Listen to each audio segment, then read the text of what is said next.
Hi, I'm Frank Crenshaw. Today I'm going to talk a little bit about my GWH F-15e Strike Eagle that I'm going to be building. And right now I'm in the process of what I call dry fitting, which is pretty old school technique, nothing new about it. All you do is you basically put parts together and make sure everything's fine before you start assembling the model. This is an important part of basics first modeling, which allows you to avoid problems that are in the kit that you're not aware of.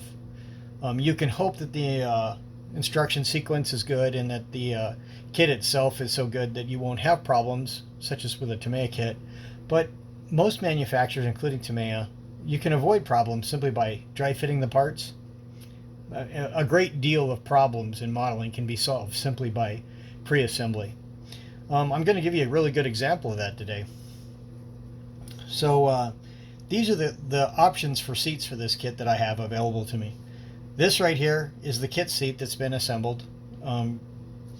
It's nothing too fancy. It's a pretty basic seat. It actually lacks a lot of detail along the top up here. It's shaped interestingly. It looks a little big. It looks fat, but it could be correct. It just something doesn't look quite right about it. But that right there, that gap between the padding and the back of the seat, is not present on a real F-15. So I'm not going to use the seat. The next seat is the kit seat for a Revell Monogram F-15e, and it's actually extremely well detailed.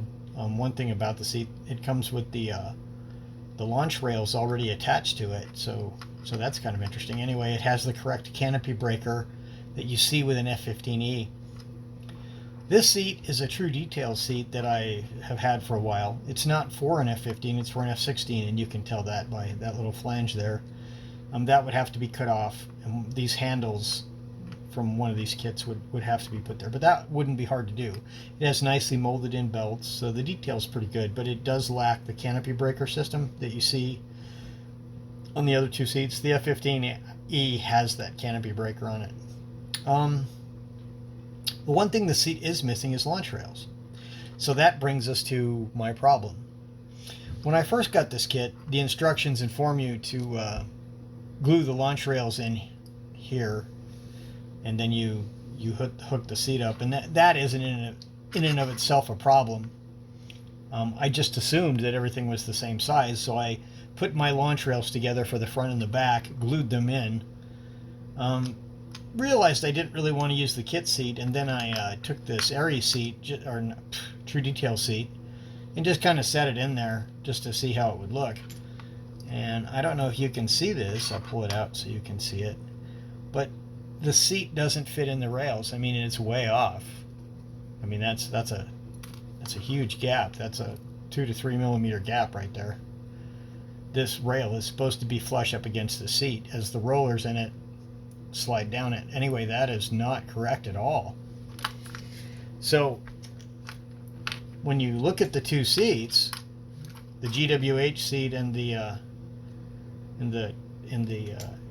True Detail seat, you can tell it's the GWH seat is much wider than the True Detail seat. Okay, so I pulled out a seat from my F-15e. My Revell Monogram, I have a spare, so hey, that's kind of cool. And the seat is the exact same problem. It's much wider than the Revell Monogram seat. The Revell Monogram seat actually is the same size as the True Detail seat. It's very, very close. Not the same size, but it's really close. So, and as you can see, this, there's rails on the Monogram seat, but these rails don't fit. So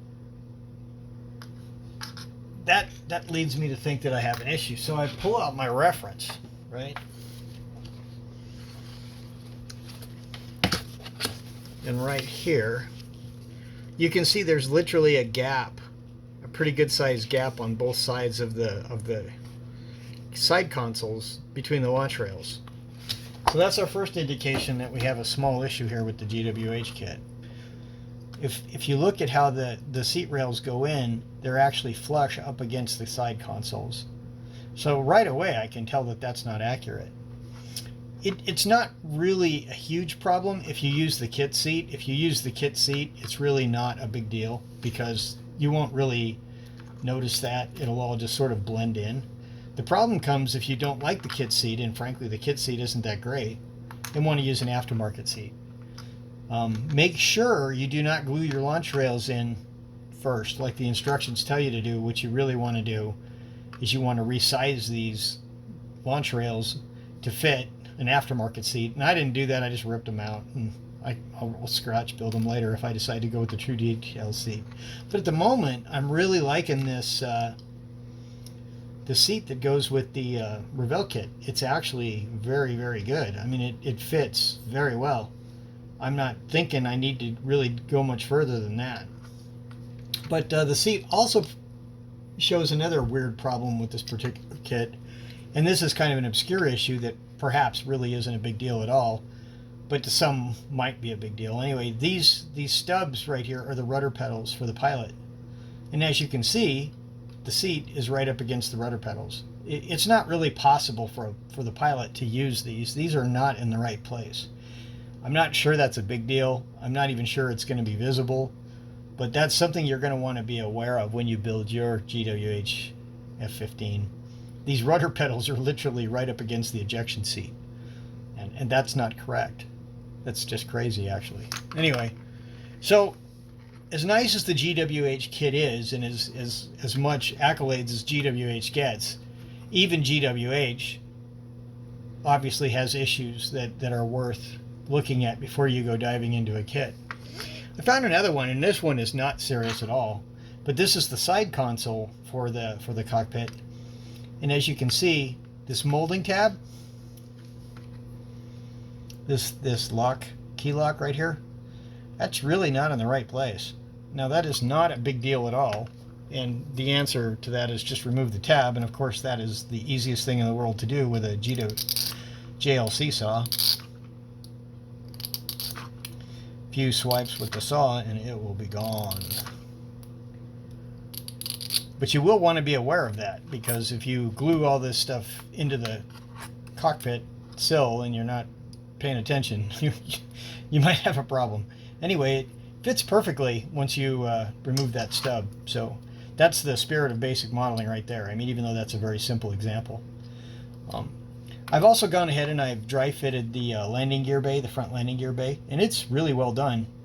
The unfortunate part about all this is about 90% of this detail will be completely invisible because there's a landing gear door that closes on the F-15. It opens when the gear extends, and once the gear is locked down, the landing gear door shuts. So the only thing that's open is the wheel sticking out of a small hole in the front.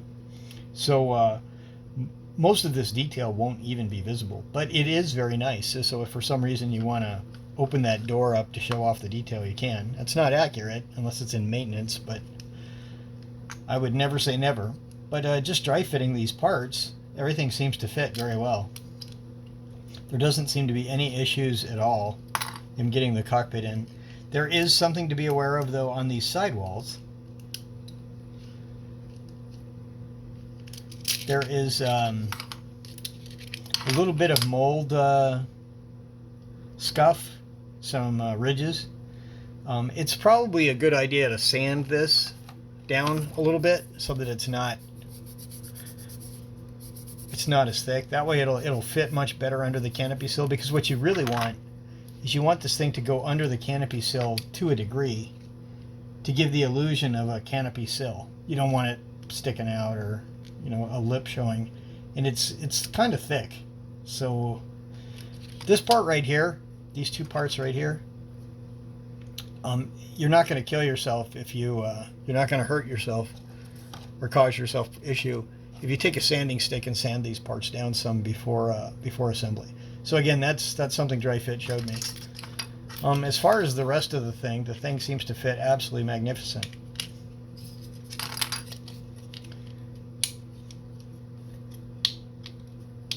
One nice detail, it has these antennas. I'm not exactly sure what they are, but they're not. These antennas are not on the Revell monogram kit, but they are on this kit, and they look really good. Obviously, we're going to have some seams that are going to get destroyed in filling that seam right there. All this will have to be rescribed and all the rivet detail there redone, but that's not unexpected or particularly hard. The rest looks really good. One thing that does concern me, so these stubs here, GWH has an interesting thing on this kit. They have photo etch antennas, and these photo etch antennas, I guess, just glue to this. There's no positive mounting place. It's just a flat spot.